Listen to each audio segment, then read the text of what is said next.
Yes welcome to my channel. இன்றைக்கி நம்ம என்ன பார்க்க போகிறோம் அப்படின்னா, டைம் அண்ட் ஒர்க் இந்த டாப்பிக்கில் சம்ஸ் வந்து ஒவ்வொன்றா பார்க்க போகிறோம். ஒவ்வொரு டைப்லேயும் இருக்கிற சம்ஸு. ஃபஸ்ட்டு டைம் அண்ட் ஒர்க்கில் இருக்கிற அந்த ஒரே ஒரு ஃபார்முலா நோட் பண்ணிக்கோங்க. Efficiency into time equal to work. Okay, இதை தான் நெக்ஸ்ட்டு வந்து கொஷின் வந்து A and B can complete a work in 10 and 12 days. So A வந்து ஒரு வேலையை பண்ணான் அப்படின்னா 10 days ஆகுது.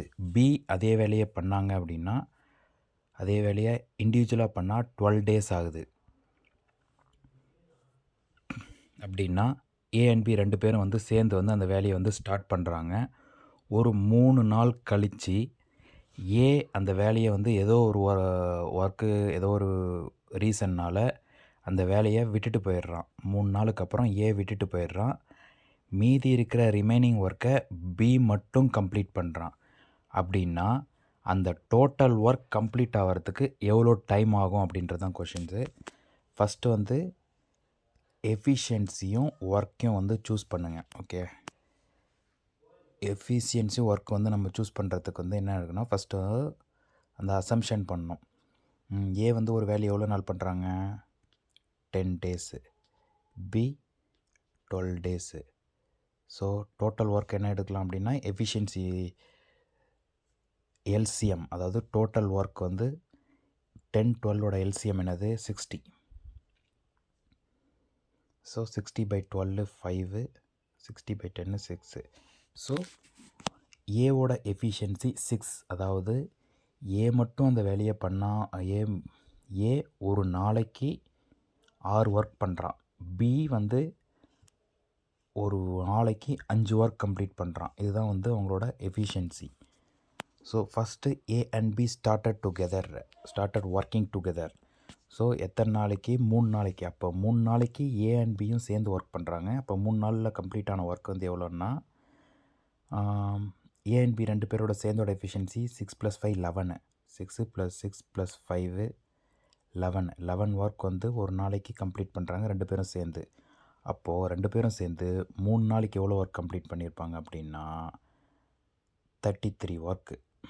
அப்போது 3 நாளைக்கு வந்து 33 ஒர்க் முடிஞ்சிருச்சு. மீதி ரிமைனிங், அதாவது 3 days முடிஞ்சிருச்சு. இப்போது 33 ஒர்க் முடிஞ்சிருச்சு. இன்னும் ரிமைனிங் பெண்டிங் ஒர்க் எவ்வளோ இருக்குது?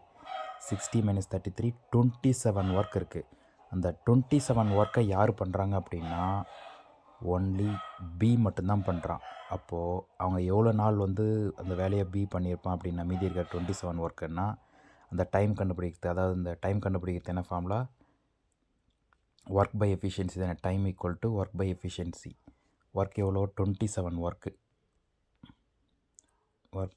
27 ஒர்க்கு.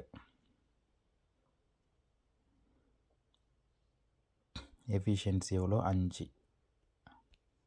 அதுதான் டைமு, அதாவது பியோட ரிமைனிங் டைமு. அப்போது ரிமைனிங், அதாவது இந்த 27/5 அப்படின்றது ரிமைனிங் ஒர்க்கை கம்ப்ளீட் பண்ணுறதுக்கு உண்டான டைமு. ஆனால் கொஷனில் கேட்டிருக்கிறது அப்படி என்னென்னா, டோட்டல் ஒர்க் வந்து எவ்வளோ நாள் கம்ப்ளீட் ஆகிருக்கும் அப்படின்னா, டோட்டல் ஒர்க்குனால் ஃபஸ்ட்டு ஒரு 3 days ஆயிடுச்சு. அப்போது இது ஒரு 27 + 5, அப்போ 3 + 27 5. அதுதான் வந்து அதனோட ஆன்சரு. 3 + 27 5 அப்படின்னா 25.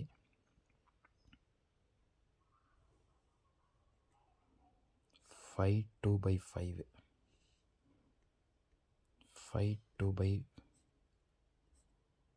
5 2/5. அப்போது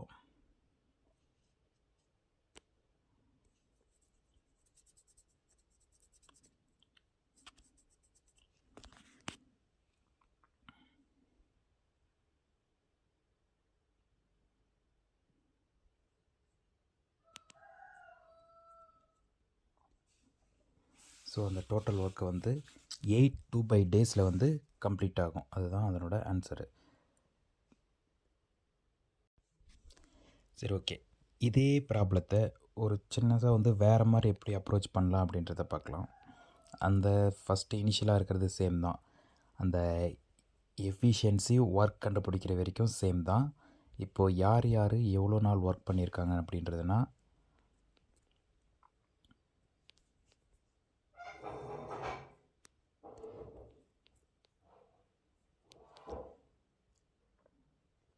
ஏ எத்தனை நாள் ஒர்க் பண்ணியிருக்கான்? 3 days.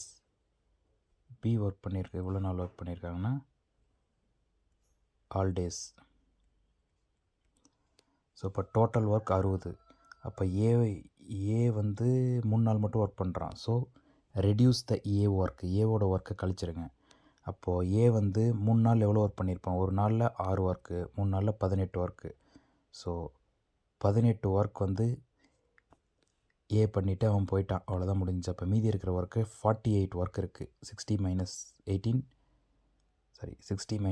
18 42 ஒர்க்கு. ஸோ அந்த 42 ஒர்க்கை யார் பண்ணியிருப்பாங்கன்னா பி தான் பண்ணியிருப்பாங்க. ஸோ அந்த 42 ஒர்க்கை எவ்வளோ டைமில் பண்ணியிருக்காங்க அப்படின்னா 42/5, அதாவது time equal to work by efficiency 42/5. இதான் வந்து அந்த டோட்டலாக வந்து அந்த டைம் எடுக்கிற டோட்டல் டைம் டேக்கன். இந்த 42/5ன்னா அதை மிக்ஸ்டு ஃப்ராக்ஷன் எழுதிக்கலாம். 8/2/5 அப்படின்ட்டு வரும்.